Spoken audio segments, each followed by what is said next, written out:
Hemos venido hablando acerca de la resurrección del Señor. Y algo que sucedió pocos días después de la resurrección es algo de lo que vamos a hablar hoy, pero quiero mostrarles una fotografía que tengo aquí, y quiero que piensen en qué les recuerda, qué les trae a la mente esta fotografía.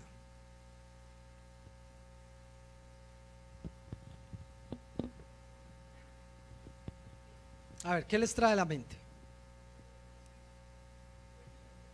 La telenovela Betty la Fea, Armando Mendoza, y ¿quién está más ahí?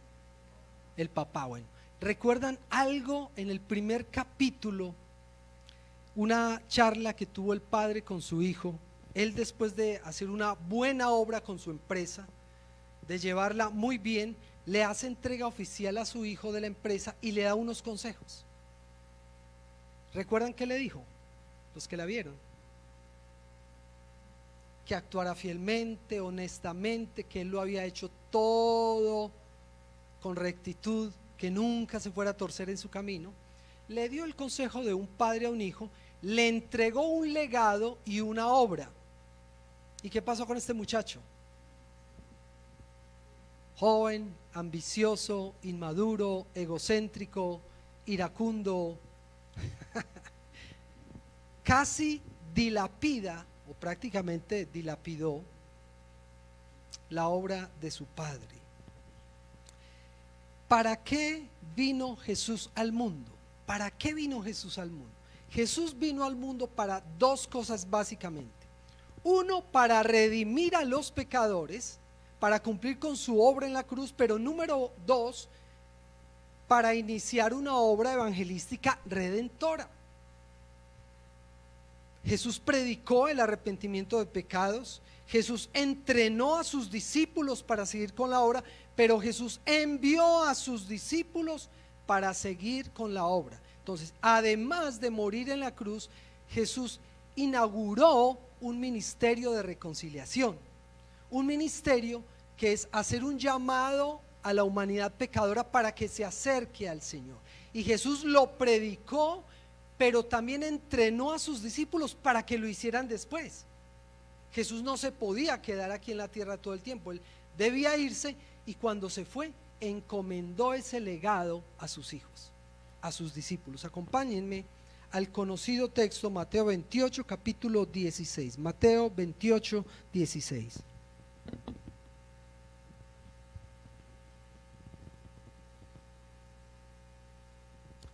Evangelio según San Mateo, capítulo 28, vamos a leer desde el 16 hasta el 20. Mateo 28, 16 al 20. Dice así la palabra del Señor. Voy a leerlo en la Nueva Versión Internacional. Los 11 discípulos fueron a Galilea, a la montaña que Jesús les había indicado. Cuando lo vieron, adoraron, pero algunos dudaban. Jesús se acercó entonces a ellos y les dijo: se me ha dado toda autoridad en el cielo y en la tierra. Por tanto, vayan y hagan discípulos de todas las naciones, bautizándolos en el nombre del Padre, y del Hijo, y del Espíritu Santo, enseñándoles a obedecer todo lo que les he mandado a ustedes. Y les aseguro que estaré con ustedes siempre hasta el fin del mundo. Así que Jesús, antes de subir al cielo, heredó su obra. Jesús, antes de irse, nos dejó un legado, a ti y a mí, a todos los discípulos, nos dejó un legado. Y para entender lo que el texto dice, podemos hacer lo que algunos llaman las preguntas amigas: ¿qué, cómo, cuándo, dónde, por qué, para qué, etcétera? Pero vamos a hacer solo tres: ¿quién, qué y cómo? ¿Quién, qué y cómo de este texto? En primer lugar, ¿quién lo debe hacer? Cuando Jesús deja ese legado, la pregunta es: bueno, ¿y quién lo va a hacer? Señor Jesucristo, tú estabas haciendo la obra y te vas a ir, ahora ¿quién va a hacer la obra? El versículo 16 dice que los discípulos fueron a Galilea, a la montaña que Jesús le había indicado, y cuando lo vieron, adoraron, aunque algunos dudaban. ¿Quiénes se hicieron presentes allí? Los discípulos. Los que deben hacer la obra son los discípulos. Los discípulos deben cumplir con la obra que Jesucristo delegó. Y en otro sentido puede decirse, para cumplir la obra de Cristo hay que ser discípulo, ¿cierto? Entonces, el legado fue para los discípulos, pero podemos entenderlo también. Hay un prerequisito para cumplir la obra. ¿Qué debo hacer yo para seguir la obra de Cristo, para seguir el legado de Cristo, la herencia que Él nos dejó? ¿Qué debo hacer? En primer lugar, pues ser discípulo. Yo tengo que ser un discípulo suyo. Ahora, definamos qué es un discípulo. Un discípulo es el que sigue a Jesucristo para ser como Él. Yo sigo a Jesucristo. Bueno, ahí implican varias cosas. Yo tomo una decisión, yo decididamente, voluntariamente, comprometidamente quiero seguir a Cristo. Sigo sus pasos. ¿Y qué es seguir sus pasos? Obedecerle, escucharle, entenderle, aprender de Él. Y el propósito es para ser como Él. Y alguno dirá, bueno, ¿es que vamos a llegar a ser Cristo? No es para ser Él, es para ser como Él. Es diferente, ¿cierto? No vamos a ser Cristo, vamos a ser como Cristo, es decir, parecidos a Cristo, con el carácter de Cristo, con algunos atributos que nos son comunicados a nosotros, algunos atributos de Él, para ser como Él, ser un discípulo de Cristo. El ser un discípulo, atención a esto, es un proceso que dura toda la vida. Algunos creen que el discipulado es solamente cuando van y toman la clase de bautismo y ya.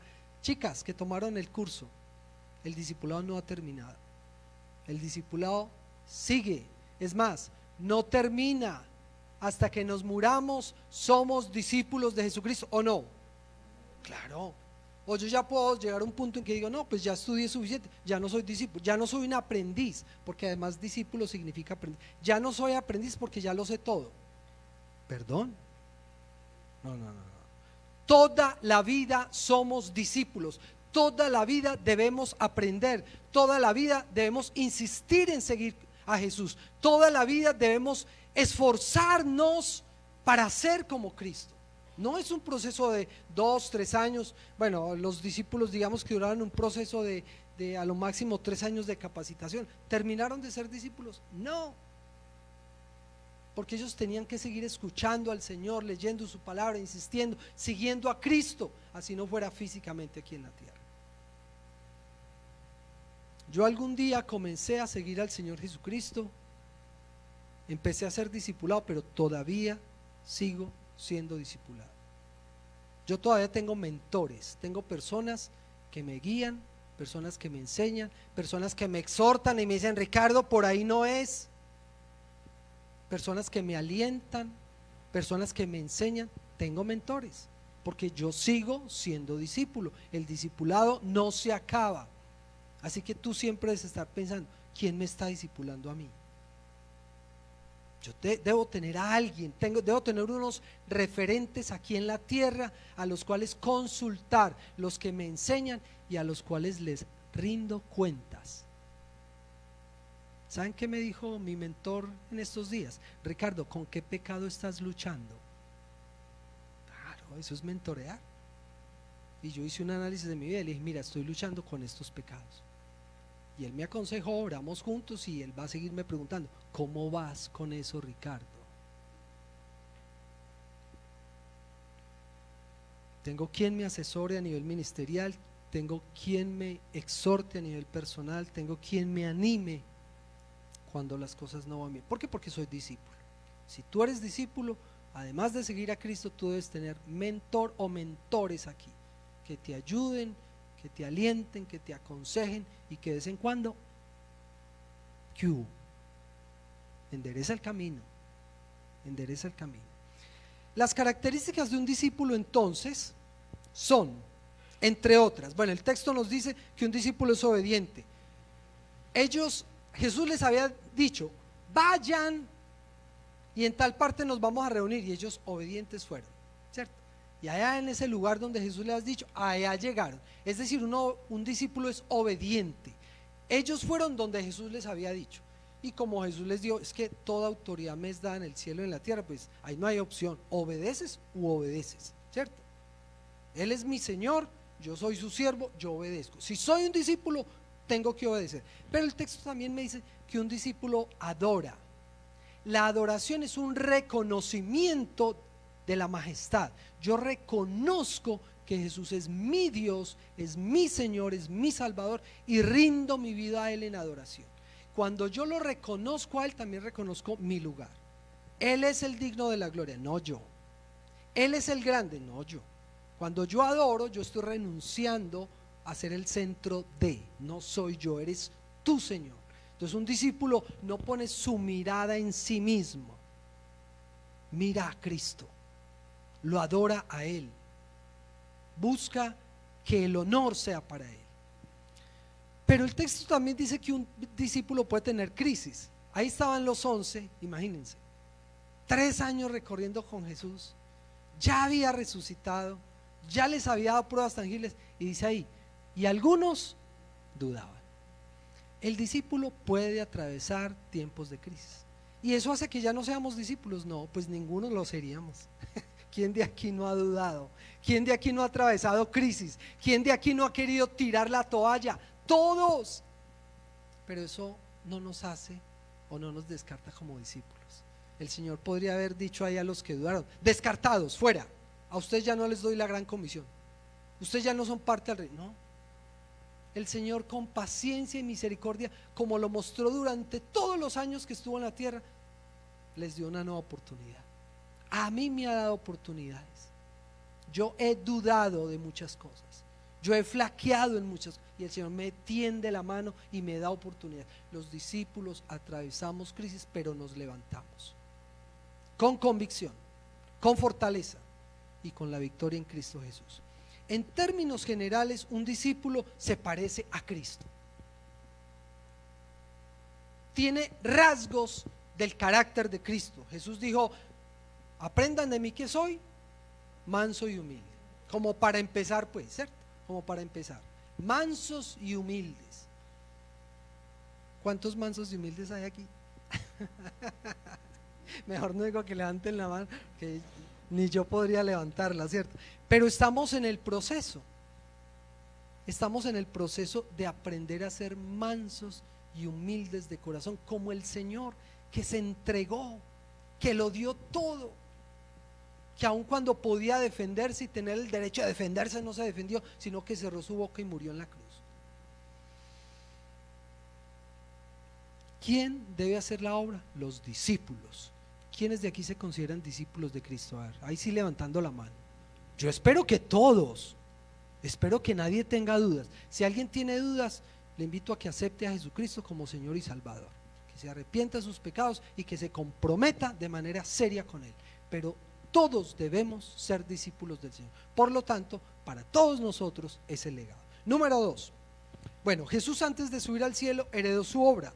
Ahora, ¿qué es lo que se debe hacer? Señores, ¿qué es lo que tenemos que hacer? Tú nos heredaste una obra.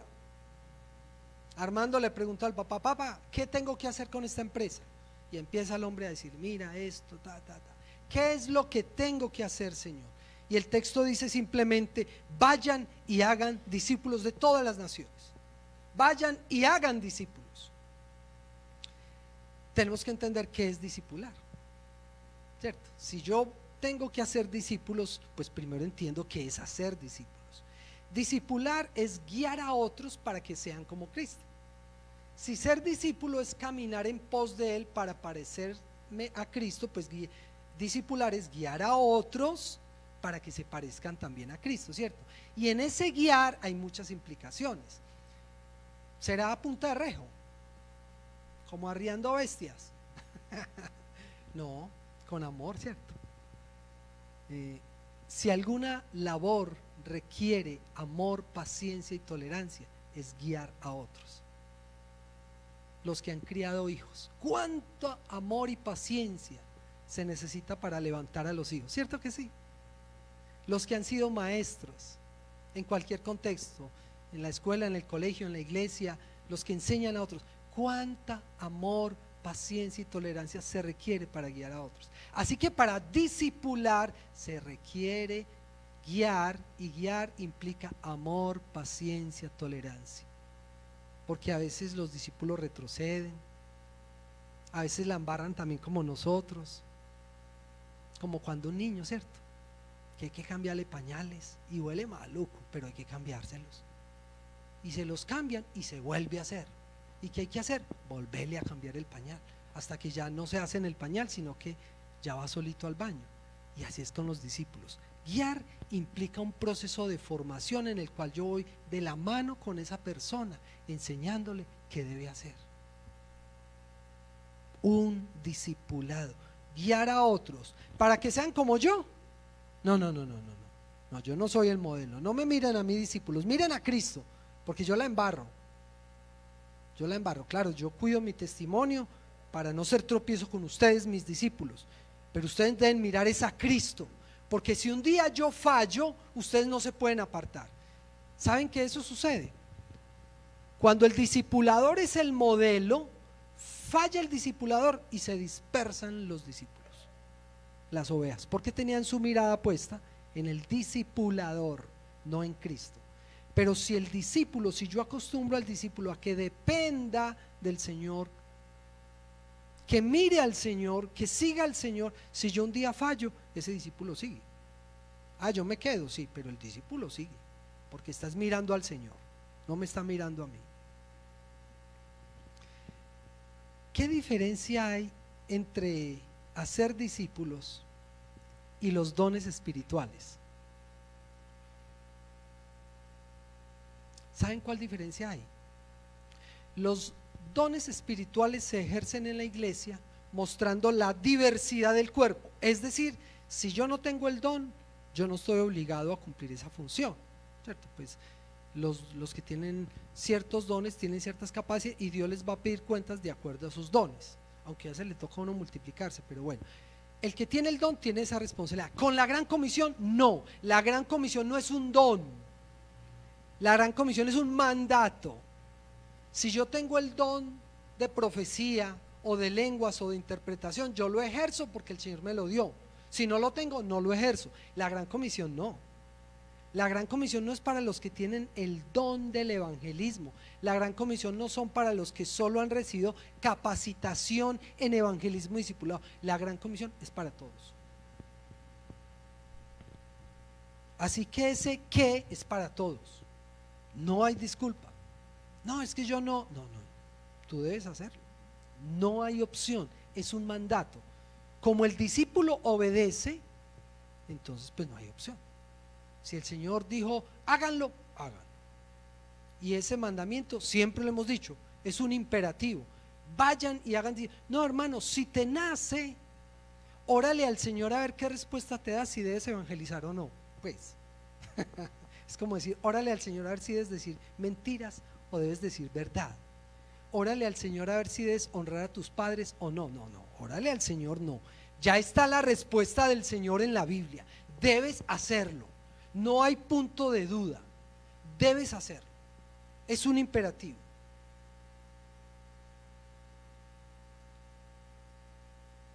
Lo he dicho y lo repito. Puedes estar haciendo muchas cosas en la iglesia o en el ministerio o para el reino de Dios, pero si no estás haciendo discípulos, estás incompleto. No, es que yo soy el que manejo todas estas áreas y yo lo hago muy bien. Excelente, hermano.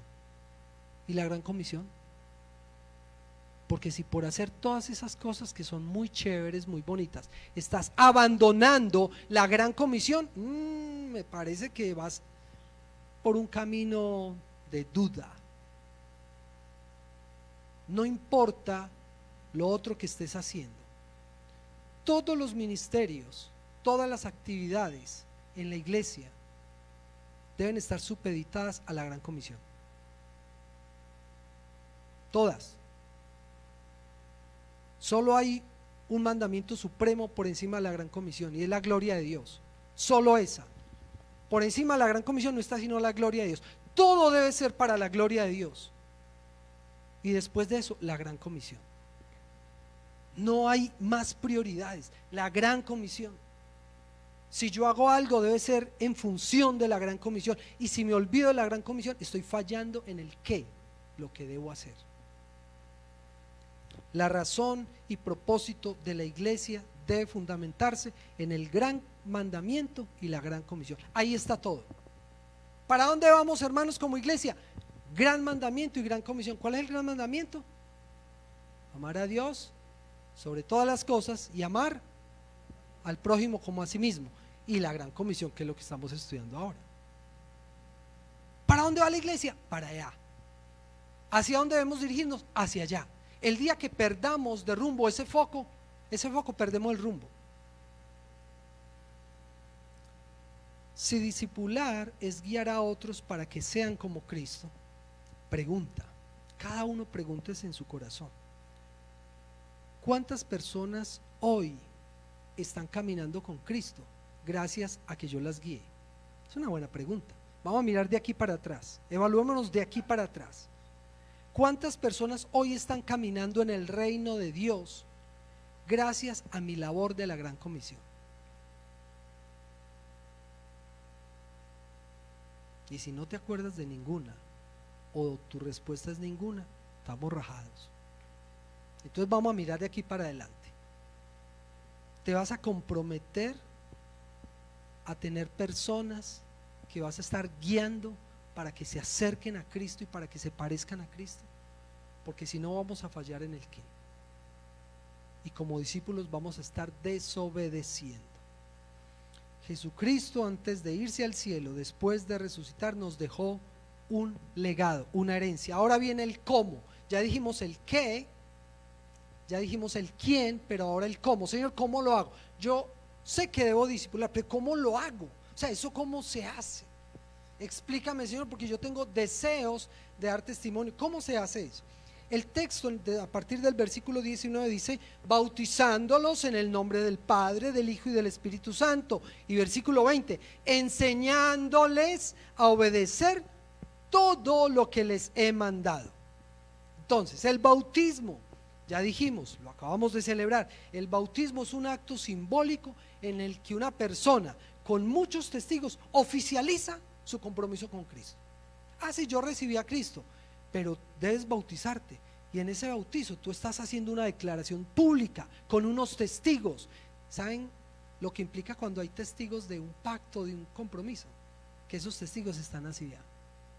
A ver si estás cumpliendo. Claro, para eso son los testigos. Son verificadores de un pacto, de un compromiso, de un contrato. ¿Estás cumpliendo? Entonces yo tengo una gran multitud que están conmigo así. ¿Estás cumpliendo con el compromiso? Yo te ayudo, no estoy aquí para juzgarte, yo estoy para ayudar. Entonces, si fallas, yo te voy a ayudar a que sigas firme con el compromiso que hiciste. Un acto simbólico en el que se oficializa públicamente el compromiso con Dios. Yo abandono el mundo, las prácticas del mundo, y me comprometo con el Señor. Y ustedes son testigos de eso. Eso es el bautismo. El agua simboliza un lavado de pecados, simboliza la llegada del Espíritu Santo a mi vida. El cómo se debe hacer, el texto dice que hay que enseñarles a obedecer a Cristo. Muy sencillo. Bautizo, que implica compromiso, y enséñeles a obedecer a Cristo, es decir, enséñeles la Biblia, que entiendan la Biblia, que practiquen, que obedezcan la Biblia. Miren, es impresionante, es increíble y triste la cantidad de tiempo y energía que malgastamos los cristianos en discusiones de cómo se debe evangelizar y discipular. Conozco gente que ha dejado de hablarse porque dicen: no, es que se debe hacer así, no, es que se debe hacer así, no, es que mi método es mejor, no, es que el tuyo es peor, no, es que a mí me gusta. En serio, no les estoy echando un chiste. Y pelean: no, mi método es el mejor, y el tuyo no sirve. ¿Recuerdan los discípulos en cierta ocasión? Señor, vimos a algunos hablando en tu nombre y se lo prohibimos porque no andan con nosotros. Y el Señor les dijo: ustedes que se creen, déjenlos. Pues déjenme decirle que en la Biblia no hay un solo método de hacer discípulos. Pues no peleemos por eso. Dejemos de discutir por eso, más bien hagamos equipo. Tú eres fuerte en las campañas multitudinarias. Bueno, yo soy fuerte en persona a persona. Listo, hagamos equipo. Entonces tú lo haces con grandes multitudes, yo lo hago persona a persona y así nos ayudamos. Pero ¿por qué vamos a discutir por eso? Es que el evangelismo tiene que ser. No, ¿quién dijo que tiene que ser así? De hecho, Jesucristo lo hizo de muchas maneras. Y creo más bien que cuando nos levantamos en discusiones de cómo se debe hacer, estamos cayendo en la trampa del diablo para distraernos y que no hagamos la obra. Entonces nos la pasamos discutiendo y peleando de cómo se debe hacer y no la terminamos haciendo. Y se rompe la armonía de los discípulos porque el uno piensa que es así y el otro piensa así. Entonces este ya no quiere a este porque piensa que es así. Haz discípulos. El método, usa el que quieras, de acuerdo al perfil que Dios te haya dado, a los dones que Dios te haya dado, de acuerdo a tus capacidades, pero hazlo, de acuerdo a las personas, de acuerdo a las circunstancias. Sin embargo, hay unos elementos que no pueden faltar y se los quiero mostrar, están aquí. Unos elementos que no pueden faltar en un discipulado. La forma, hazlo como quieras, pero esta es la esencia. Esta es la esencia. Número 1, llevar al arrepentimiento exponiéndole el plan de salvación. Obvio, si yo voy a ser un discípulo, yo debo llevar a esa persona al arrepentimiento y debo exponerle el plan de salvación. ¿Y qué es el plan de salvación? Lo que hizo Jesús en la cruz. Adán y Eva pecaron, entonces Dios trazó un plan de redención a través de su Hijo para que viniera y muriera en una cruz, resucitará al tercer día para salvarnos a todos. Resumidito. Se puede explicar mejor, con textos más profundos, claro. Llevar al arrepentimiento exponiéndole el plan de salvación. Número 2, debe concretarse un serio compromiso con Dios. No es yo te cuento eso y tú verás lo que haces. Yo te doy esa información y bueno, allá tú. No. Mira, yo te estoy contando esto porque lo mejor que te puede pasar es comprometerte con el Señor. A la persona hay que llevarla, hay que motivarla a que concrete el compromiso con Dios y diga: sí, acepto, sí, me comprometo con el Señor, lo hago, lo quiero y lo hago públicamente, en el bautismo, en los testimonios, en la reunión, me comprometo. Número 3, llevarle a entender y obedecer la Biblia.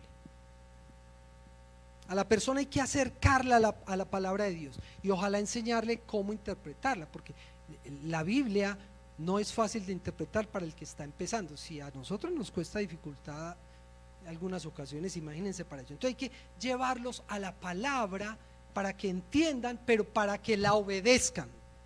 Eso no puede faltar, independientemente del método que uses, eso no puede faltar. Número 4, debes insertar al discípulo, a la persona, en una comunidad o iglesia en la que pueda crecer y servir. El cristiano no está llamado para vivir solo, ni aislado. Sí, yo voy a creer en Jesucristo, pero me quedo en mi casa siempre. No, qué pena, pero tu discipulado está chueco. El discípulo se inserta en una comunidad, en una iglesia en la cual sigue creciendo, porque yo necesito de otros discípulos para crecer, pero además sirvo, les ayudo a otros discípulos a crecer.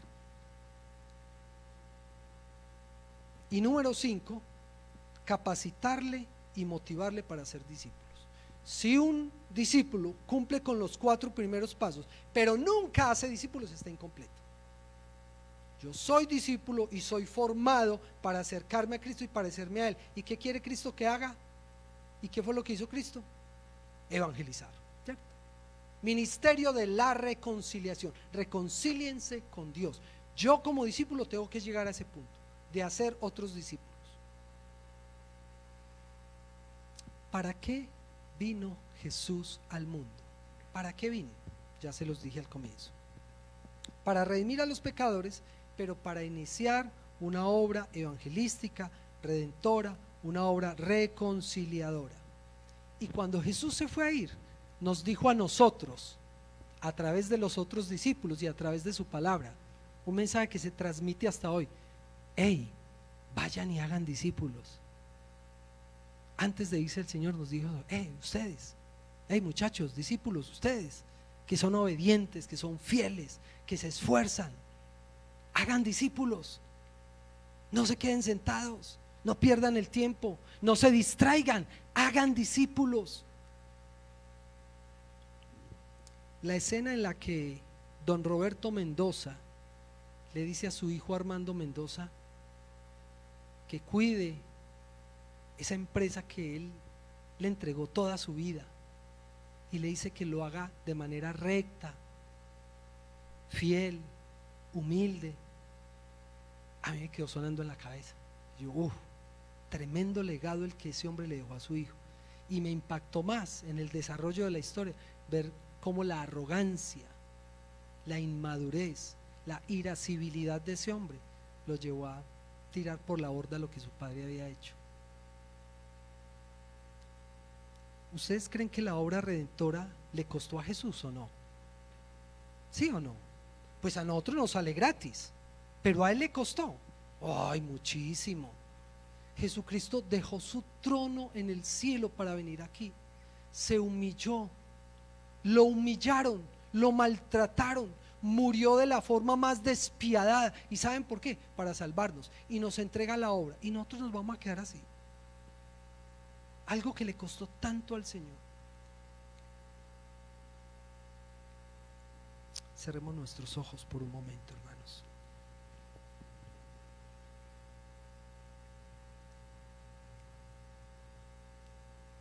Pensemos en que Jesús mismo nos está hablando. Pensemos en que estamos allí con los discípulos en ese monte, porque somos parte de los discípulos. Y el Señor nos está diciendo: toda autoridad me es dada en el cielo y en la tierra. Y porque tengo esa autoridad, está diciendo Jesús, yo les mando a ustedes: vayan y hagan discípulos a todas las naciones. Vayan, no se queden quietos, no se queden sentados, no se queden con la boca cerrada, no se queden inactivos, no se queden pasivos frente a la obra que yo les he encomendado. Hace 2000 años entregué ese legado y hoy lo estoy repitiendo. Ustedes, mis discípulos, hagan la obra, vayan y hagan discípulos. No se distraigan con otras cosas, no pierdan la pasión, no duden, no dejen de adorar y de obedecer. Hagan discípulos, ayuden a otros a parecerse a mí, ayuden a otros a ser como yo, guíen a otros en el camino de la redención, porque muchos van camino a la condenación eterna. Señor, sabemos que ese es tu mensaje, y hoy con vergüenza tenemos que reconocer que hemos sido infieles en tu obra, que no hemos hecho lo suficiente, que no hemos sido discípulos maduros, completos en el proceso. Espíritu Santo, aviva el fuego de tu obra en nosotros, que haya fervor por llevar el mensaje a otros, por invitar a otros, por consolar a otros. Que nuestro corazón vuelva a arder de pasión por transmitir el mensaje de la reconciliación. Ayúdanos, Señor, con el poder de tu Espíritu Santo, porque tú lo dijiste: recibiréis poder cuando haya venido el Espíritu Santo y me seréis testigos. Y como nosotros ya tenemos el Espíritu Santo, ahora nuestra responsabilidad es ser testigos. Hemos sido dotados con el poder, con la capacidad, con la guía, con la sabiduría para hacerlo. Queremos comprometernos en hacerlo, Señor. Ayúdanos, Padre, en el nombre de Jesús, para tu gloria y honra. Amén y amén. Hermanos, vayan y hagan discípulos.